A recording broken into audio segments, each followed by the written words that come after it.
Welcome back, everybody, to Too Much Popcorn, the podcast where Jimmy and I sit down, talk about movies for a little bit, and then ultimately give you the suggestion from our minds of if you should watch this movie or not. And let me ask you a question, Jimmy. Do you hear that? Is that the four winds I'm hearing? Well, you know what? There's four of them. There is four of them. And you know what? Crom laughs at the four winds. And not only does Crom laugh at the four winds, but I laughed at this movie. That's right. We are talking about the classic, the 1980-something, or it might be the 70s. Again, I should probably do some... Okay, that one. But again, Arnold Schwarzenegger. Arnold Schwarzenegger movie, Conan the Barbarian. Conan. Man, what a film, right? What a film. I feel bad it being the second consecutive Arnold Schwarzenegger movie of this podcast, but sometimes you're really just jonesing for an Arnold Schwarzenegger 80s flick, and I needed it. I needed it tonight, and you're now, dear listener, you are subject to our watching of this film and reviewing it henceforth. Don't click off, because we promise. We talk more than, just about Arnold in this one, but there's going to be a lot of Arnold talk, because, come on, it's Arnold. It's his film. Yeah. It's almost like you wish he got some sort of director credit at some point. He's just the main actor, but somebody's like, look, everyone knows to market these films as an Arnold Schwarzenegger is in this movie film, right? Absolutely. Like, we watched Red Sonja, I think, 50% for the high fantasy, swords and sorcery of it, and then also because Arnold's in it, and it was amazing for that. I think the funny thing about Red Sonja is they market it as an Arnold Schwarzenegger movie. They're like, yeah, he's bigger on 80% of the posters than the main titular character, Red Sonja. Yeah. Like, what's going on there, folks? It's not an Arnold Schwarzenegger film. He's kind of not in it for almost half of it. And they even did the wild throwout of let's be honest, it's in the Conan universe. Seriously. And then they were like, no, that's Bonan. That's not Conan. Yeah, his name's just sort of Craig. It's just not Conan. Yeah. He looks like Conan? You think this guy looks like Conan? No. And he has a similar fighting style and just sort of air about him in sort of a philosophical sort of way. Well, that's just how, I don't know. That's so crazy that you think that. Yeah. It's not Conan. Maybe it's No, we're not talking about Red Sonja. No. Yeah. I was going to get into it. You're right. We can't. We didn't just watch it. We just watched Conan the Barbarian. And right off the bat, you get just what I expected, just what I wanted from these sword and sorcery 80s flicks is amazing soundtrack from Basil Polidoris, amazing landscape photography, just these crazy shots of mountains. And you look at Lord of the Rings and you go, yes, they finally figured out the locale to just be like, here's a shot of New Zealand. And you're like, it's beautiful. It's fantasy. And then you go back to the 80s and they're like, sometimes we're in, England, Scotland. I don't know where they were filming this one, but it's still picturesque, perfect, exactly what you're thinking of when you see a fantasy realm. It's amazing how they pull it off in these. Red Sonja is the same way, where you're like, how did they do it? It looks like it's not a real world. And Jimmy, don't forget the horses. There's so many horses. And oh boy, do I love me some horses. There's amazing shots.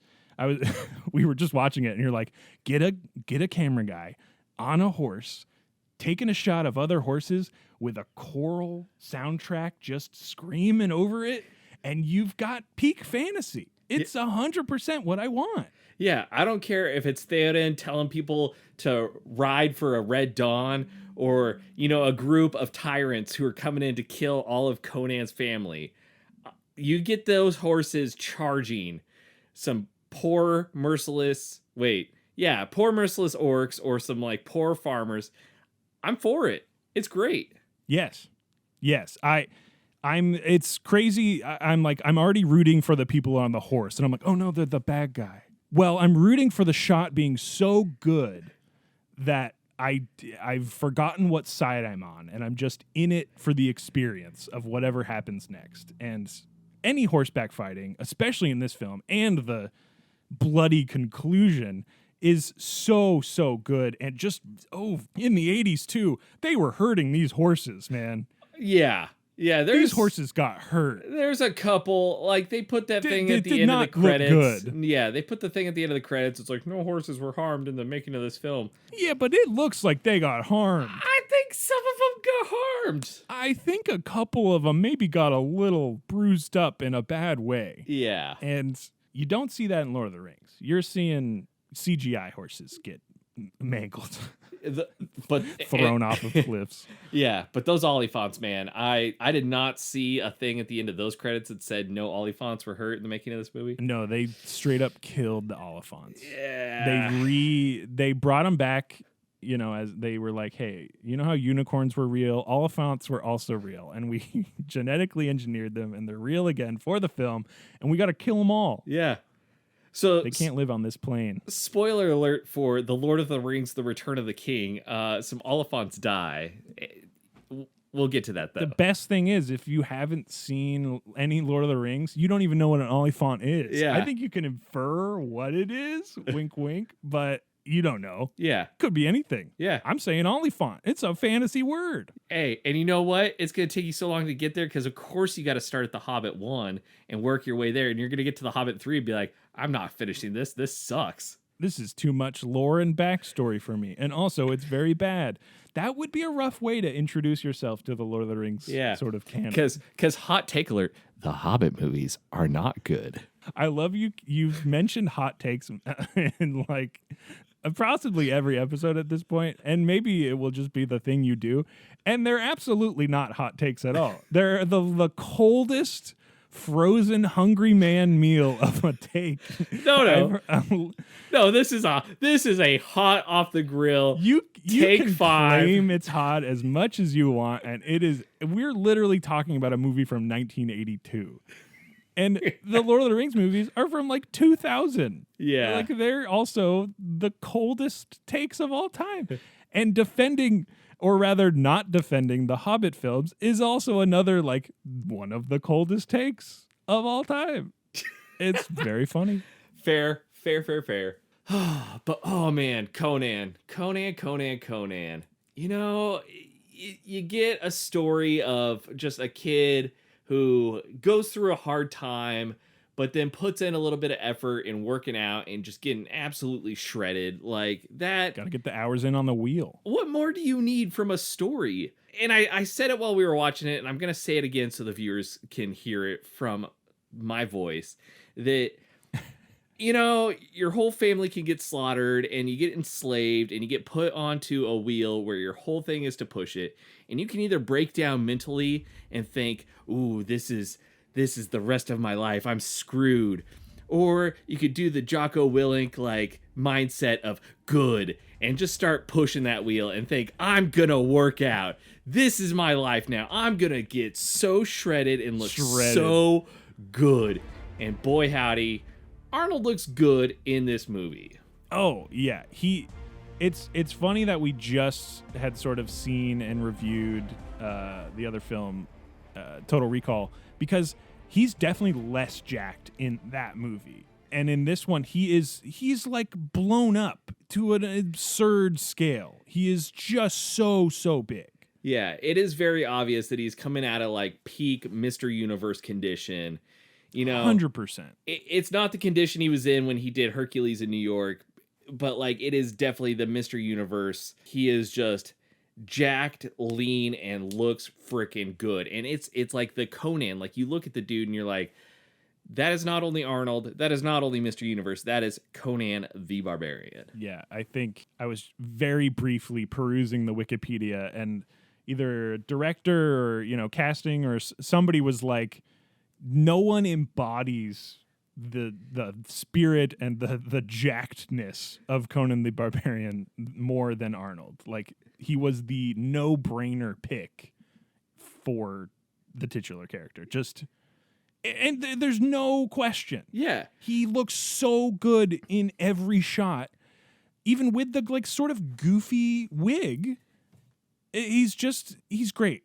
He's so good in this movie. Well, let's even take it forward to 2011 to a movie I haven't seen, Conan the Barbarian, starring Jason Momoa. Yeah, got you all on that one. You thought I was losing my mind, but no, I'm talking about the Jason Momoa version. And like, yeah, he's also a big, strong man, but like, it's not the same. Again, haven't seen it. Yeah, but I don't know. I have seen a poster from it, and boy, the guy is definitely Khal Drogo from. Yeah, that's his name, Carl. That's the most Westeros ass name that I've ever heard. Carl. Yeah, you're right. He does embody. Well, that's the funny thing is Khal Drogo is, to me, and not the same as a sort of taken at a young age, enslaved, and then becomes a barbarian and is set free and blah blah blah. It's a sort of different upbringing to just straight up compare the characters. So I would be interested in seeing Momoa's take on the character and just sort of what they did with that film at all. It's sort of funny that I think, was it Total Recall was like 2012 as well? So they're just kind of trying to reboot them all, but 20 years later. I personally just, and again, still haven't seen the version with Carl Urban. Oh, so we're so well versed to talk about this film we haven't seen. I'm just gonna make some snap crazy, just a claims. Judgment off the poster, not even the trailer. But I think they were filming Game of Thrones, and then they were like, "Hey, we got some extra props in the back. We can just do a Conan the Barbarian." And then like they had Jason Momoa out there on a weekend, and he's like, "Hey, I'm Conan the Barbarian." Yeah. Actually, wait. Yeah, I'm looking over at somebody who just finished watching the Jason Momoa Conan film, and they're saying, yeah, they actually show, you'll see Khaleesi in the film in the background drinking a Starbucks. Yeah. No, I have no idea if that film is any good, but there is something to it being remade, recast. They were trying to get the most Arnold-like actor to do it. And I think Jason Momoa is a great pick to do like big jacked Conan the Barbarian style characters in 2011. You're not going to get Arnold in 2011. You're going to get Jason Momoa. Very fair. And that's fine. This is 1982. Yeah. It's the wild 80s West of somehow all of these films looking...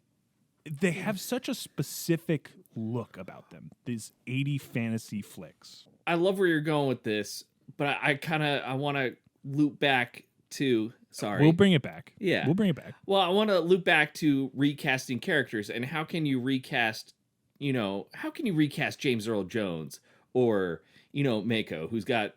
They both voices, right? Voices voice alone are so good. And like they lend something to the idea of like 1970s fantasy that's, kind of in its own way unrefined and finding its own legs underneath it, but has like a long-standing tradition of it is fantasy, and we have, Shakespeare in here, and we have these majestic Max von Sydow voices, and Yeah. Well, that's the thing is this film especially, but other films I can't really think of right now, but they are anchored in this narrated tone of just by an amazing actor who has an amazing voice, like James Earl Jones or like Mako in this case, where you're like, this man's voice, you get him narrating the film and you're drawn in. It is immediately a fantasy voiceover. I don't know how they do it, but they're just like, here we are in the fantasy world. Yeah. And it immediately works. Well, he was a wizard. So it does make a little bit of sense that, Was he? he said, I'm a wizard, so He did like one magic. And really, was that magic in him, the or film. was that just like the natural, like, demons being just demons? Were they demons? It was a very confusing scene, but also a very good scene. Very good scene. Yeah. Just the sort of hand-painted animation style on top of cells and stuff is unmatched. Yeah. It's very Ghostbusters, Fantasia-y, like Disney. I don't know how so many of these types of films were able to capture that sort of amazing texture to those animation styles, but this one did not fail as well. It melds into the footage so well. Again, I think that's just part of like the 1970s fantasy, where you either had, drawing on cells, or you had claymation to be like, hey, here's what is filling in. And you had these people who were just masters at their art and their craft, who were helping to sell these movies. Yeah, and not only masters, but they were beyond masters, and they were trying to develop even newer and better techniques to get these sort of fantasy things across, like fully like changing how scenes are lit to try and sell the effects before like post-production. And like that has filtered into even nowadays like modern things using the like 3D screens in the background and like Unreal, like how they do Mandalorian on like the digital sets and stuff like that. I feel like that's full on this sort of integration of effects into the full process of filmmaking, where you're like getting these effects supervisors on set early and having them set up these things so that it looks good. Because again, every effect shot in this film is so good. There's so many practical effects, and anytime there's a special, visual effect that is not practical, it is sold so well. I never was taken out of it ever, and that's something from an 80s film. Because like in Total Recall, when there's the little glitches that are not great. Oh wait, I forgot. The beginning of this film where they green screened him right in front of the sky. I did forget that. Actually, the worst effect. No, hands down. Wish that was better. I'm 100% gonna stand by that being my favorite shot ever. No, you're right. That so tonally good. Yeah, the beginning with the green screen of Conan and his dad talking on top of a mountain. Yes, that was a bit rough, but. I think that they either did that one like way after the movie was done or something, but like it was clear that they just wanted something more from that shot and just couldn't get it for the time. But it was rough because a lot of the times when they're using a full landscape shot or some other shot that includes a large swath of sky in it, the frame is perfect. And it's not, it's not some weird effect they're pulling off. It's just the shot of the sky. Yeah. And they did it a lot. And in this one, they were like, no, we got to green screen them on a weird sped up clouds. Because they even had that like one shot where they're on the beach and the sun is setting. And it was just like, oof, that is a good sunset. Like National Geographic probably gave that to them because it was a good sunset. Very, very good shot. That's another thing with this. There is such a depthness to the lighting of everything.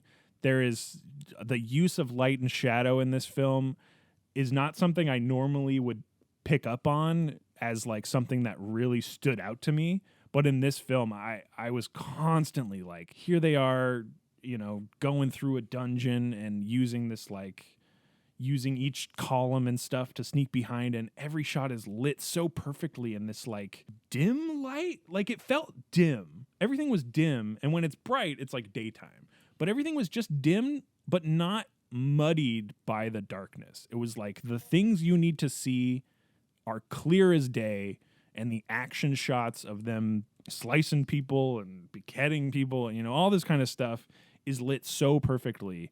I was like, yes, please more shots like this. And I was just sitting there like, on my throne, yes. Yeah, there's that shot near the beginning of the film where Conan falls into a cave, and before he can get a little torch set up, the cave is very dark and you can't really see anything.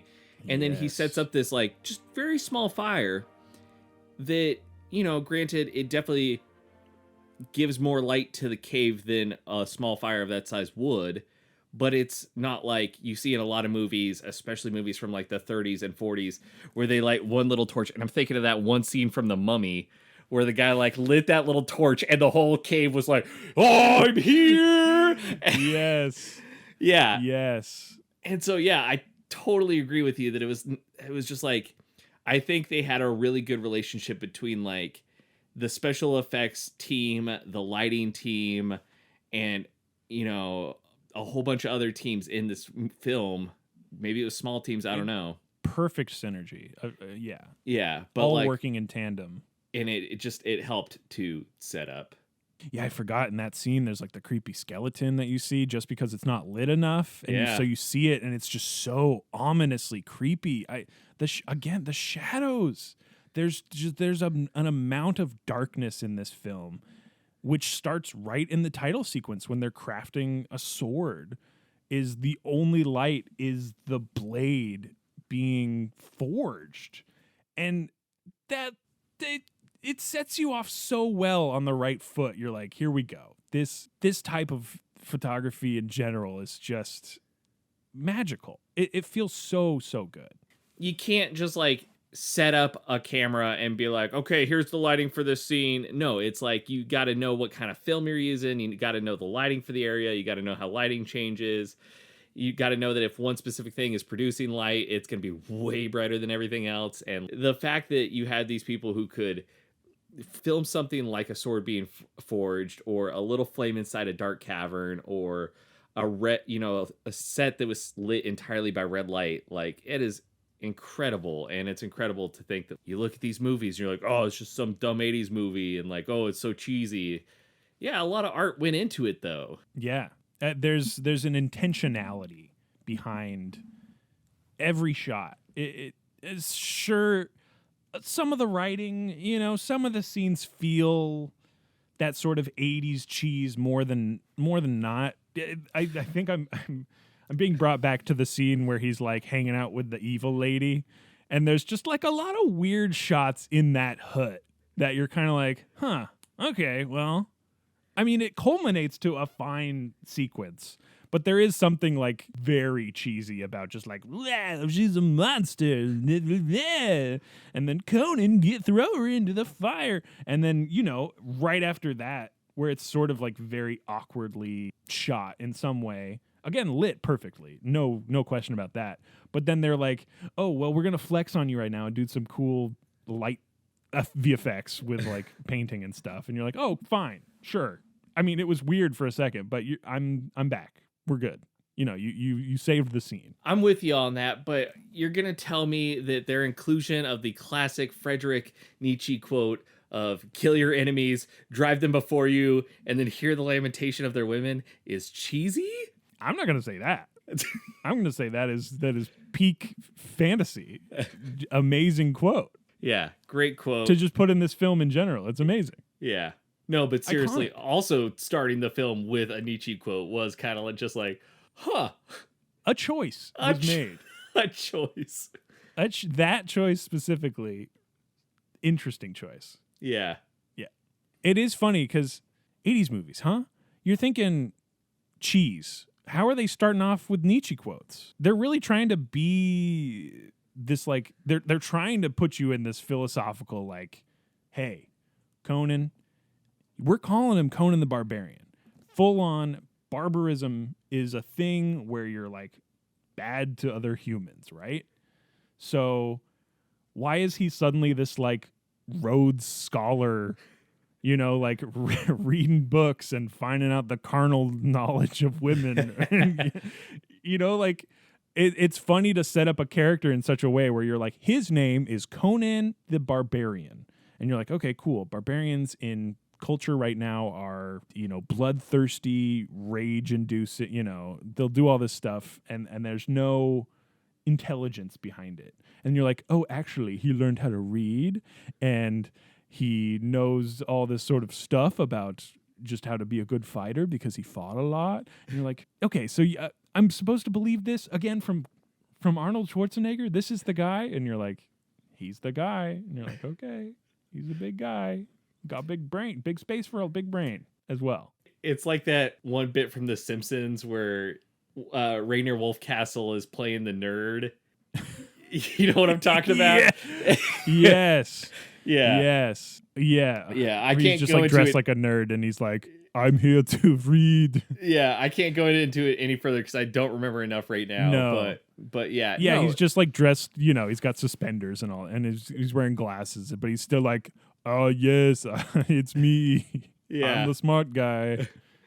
But it is funny, and like it also brings me back to, and like most of our things that we do bring me back to D&D, where it's like it feels a lot like somebody was like building their character and they're like, all right, he's a barbarian, but like he's killed like tons of people and like he's really good at fighting, and also he's like done a lot of reading, so he's also got like a pretty high intelligence.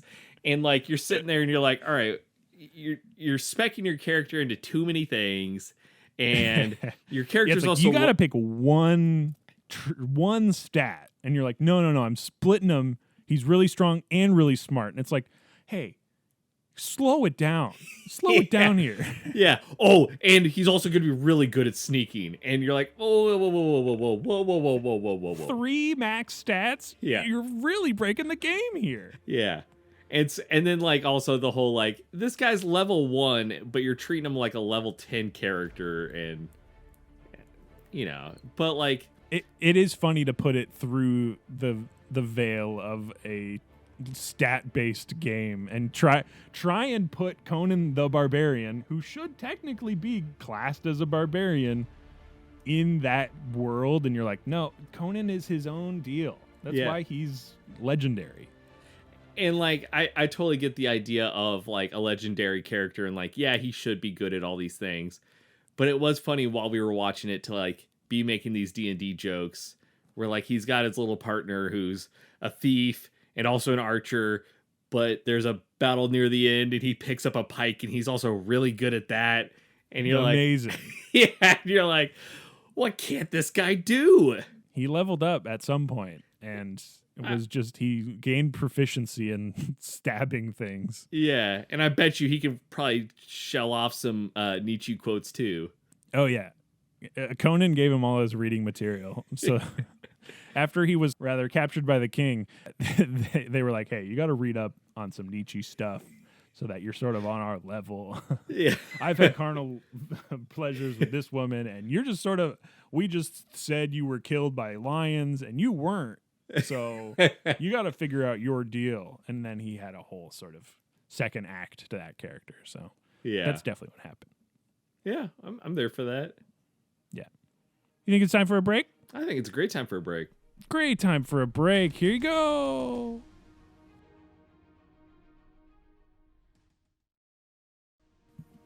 And we're back. More Conan the Barbarian talk. Back in it. Yeah. Back in the battle. Back in the caves. And with the snakes. Snake caves. I don't think we've talked enough about how good James Earl Jones is in this film. He ominously silent in the first act. Yeah. Which stuck with me because I'm like, look, this is James Earl Jones, the guy. He's the voice guy. His voice, I heard he sold his voice to an AI company. What? Who's like, yeah, like you can synthesize my voice, and you know, James Earl Jones's voice will be with us throughout eternity now. Thank God. And it's weird, but also, yes, I think there is something to his voice being him himself, national treasure. His voice, a singular part of that national treasure. And to cast him in this very ominous role and not give him any lines in the beginning and just staring at you and horrible things happening to your family, and then he just like rides off and enslaves you, and then you don't hear him speak for like an hour and a half. Wild choice, which I enjoyed greatly because it was scary. He was like a very scary villain. I did not know what he was doing, and then later in the film they reveal like he didn't really know either. Yeah, he was a younger man. He didn't really know. It was a very compelling villain choice in terms of his searching for power led him to this new sort of life, new way of living that was like way creepier and worse, like like somehow worse than going and raiding just small villages and killing all the people. It was worse that he was now this giant cult leader. And see, I also kind of liked it because it, too often in these type of movies, the bad guy comes in and kills the main character's family. Main character, spends time growing up, leveling up, and then, going out on their mission of revenge. And they come up to the villain and, they're like, you killed my family. And the villain's like, oh, yes, blah, blah, blah. And like too often do you see like in this where hero grows up, comes to kill the villain, and he's like, you killed my family. And the villain's just like, that was so long ago. I barely know who you are. Like, and like, I love that because I think that's so much more realistic where it's like the villain has killed a lot of people. Yeah, and, that wasn't the first village that day. Yeah. And so it's like, it almost is more telling to the barbarism of this villain that he is just on a warpath and doesn't know everybody whose lives he's ruined. Yeah. Yeah. That he has a sort of monologue-y type speech at that part where Conan has been captured.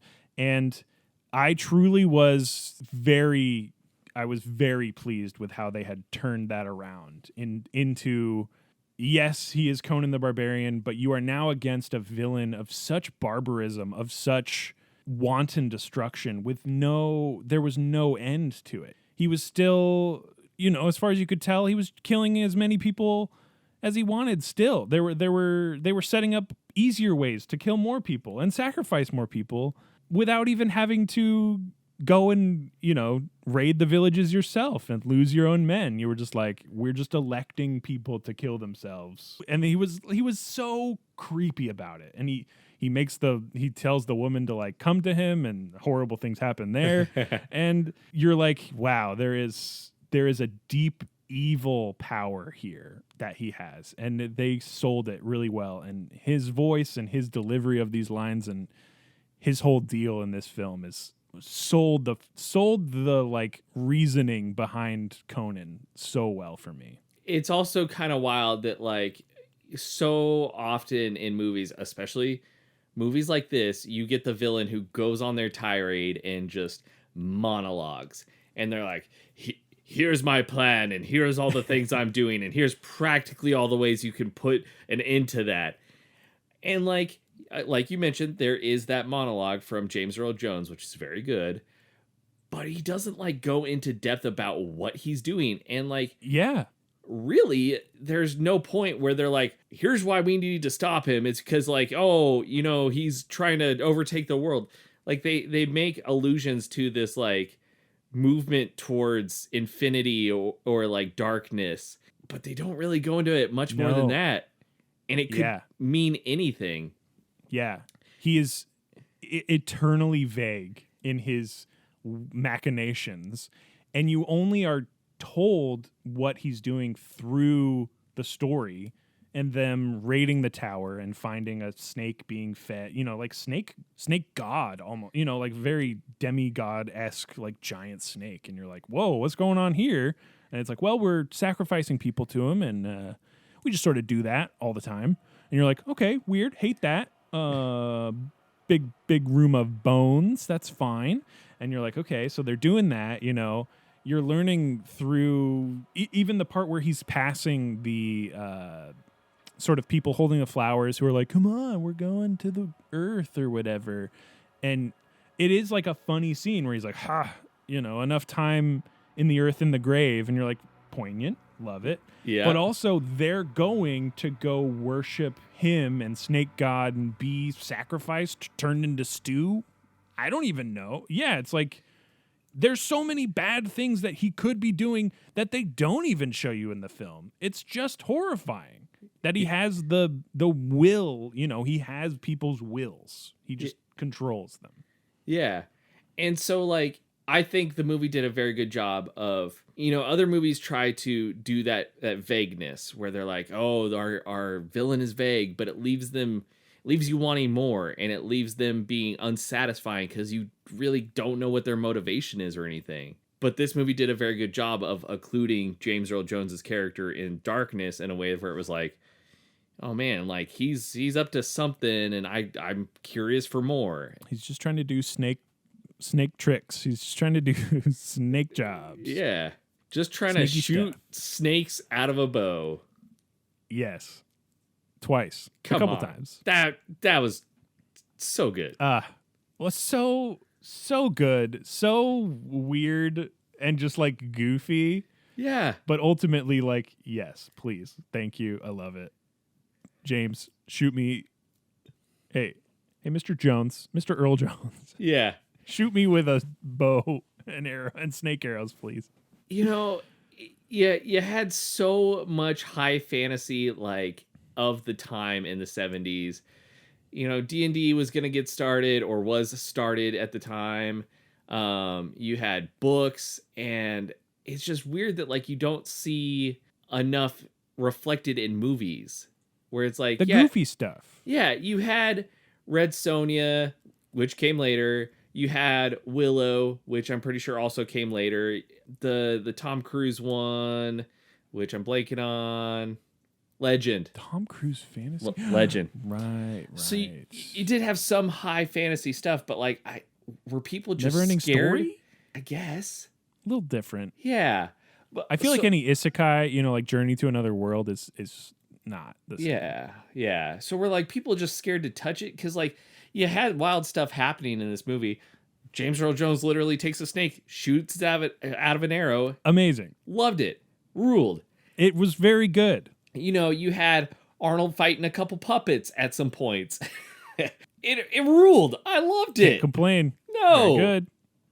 I always want more. I think what's funny is there definitely has to be a balance struck between how seriously the film takes itself. In this film, you're given the sort of goofy moments, and they're talking about pig shit and walking through a thing and that it stinks and the four winds can't get through here, all this kind of stuff, and you're immersed in this sort of fantasy world, but there isn't fantasy stuff going on. It's just a weird place. And then they're like, oh, also there's demons and, hag witches who try to steal your soul through your penis or some shit, or, people who tell you they're a thief, which is a bad conversation opener, by the way. Just, yeah. Maybe don't do that. Yeah. Maybe don't be a thief, but also if you're a thief, don't say I'm also a thief and an archer. And you're like, okay, lead with archer and leave off thief if you like, don't want people to know that you're a thief. Yeah, of anything that's not a way to make friends. People aren't going to be like, unless you want to be friends with thieves, and you're like, specifically the way to make friends with thieves is say you're a thief.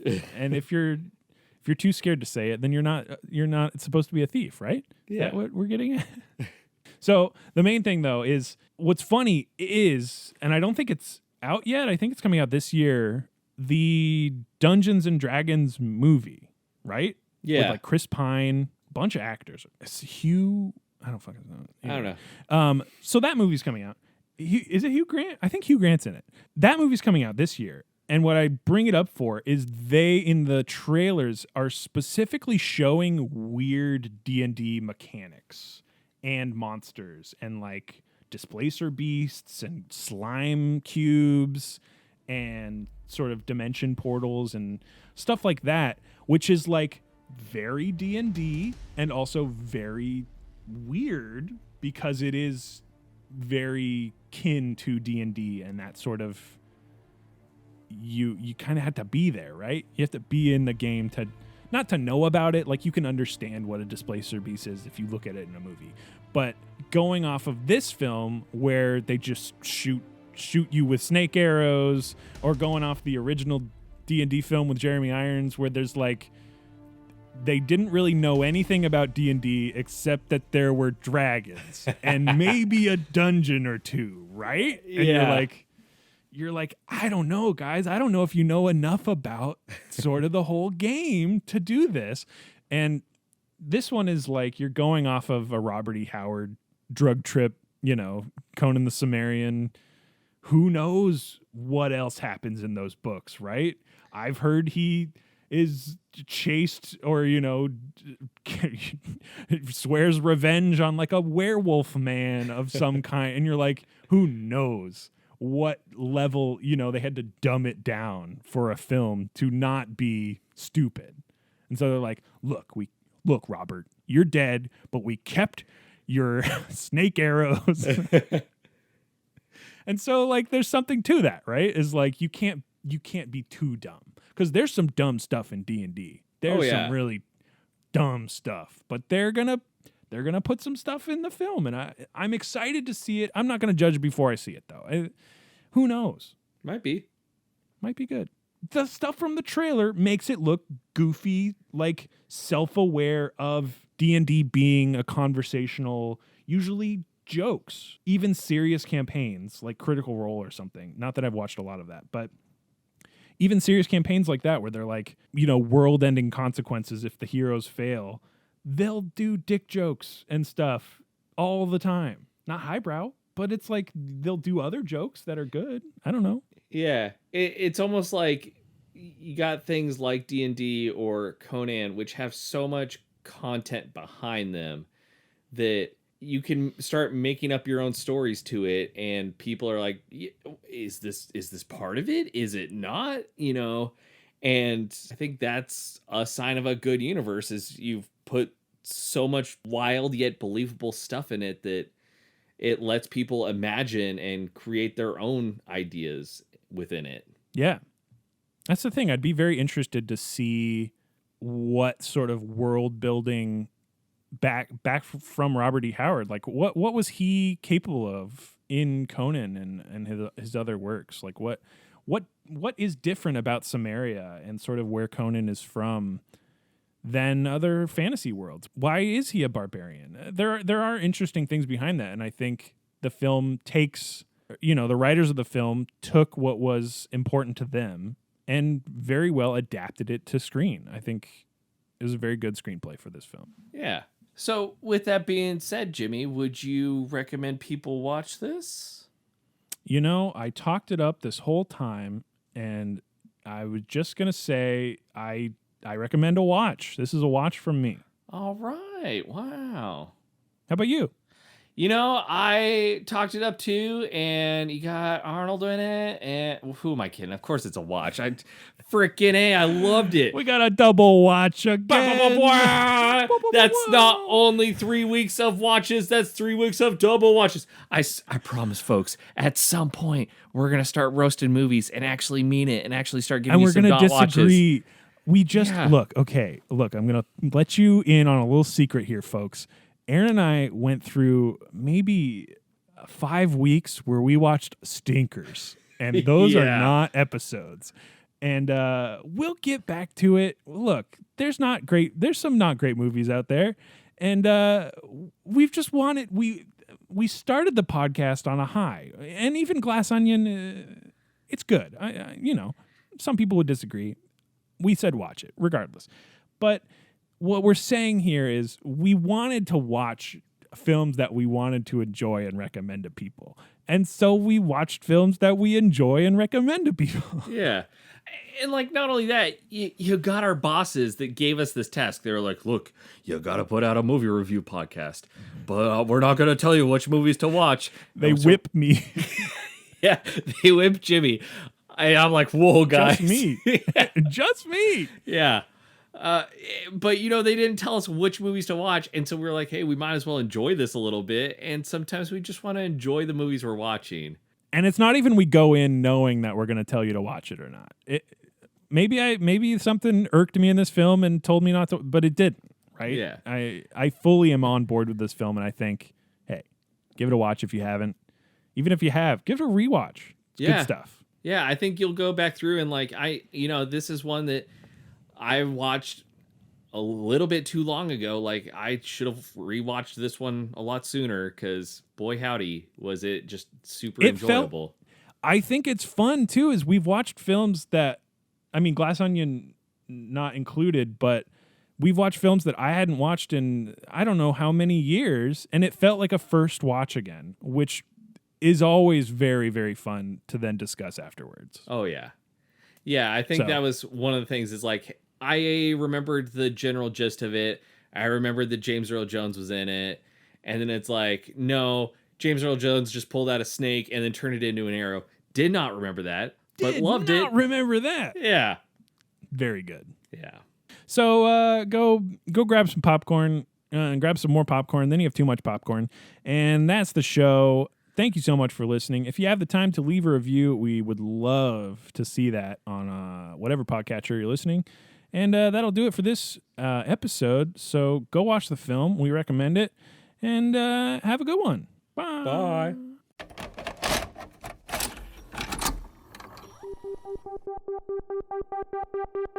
Bye.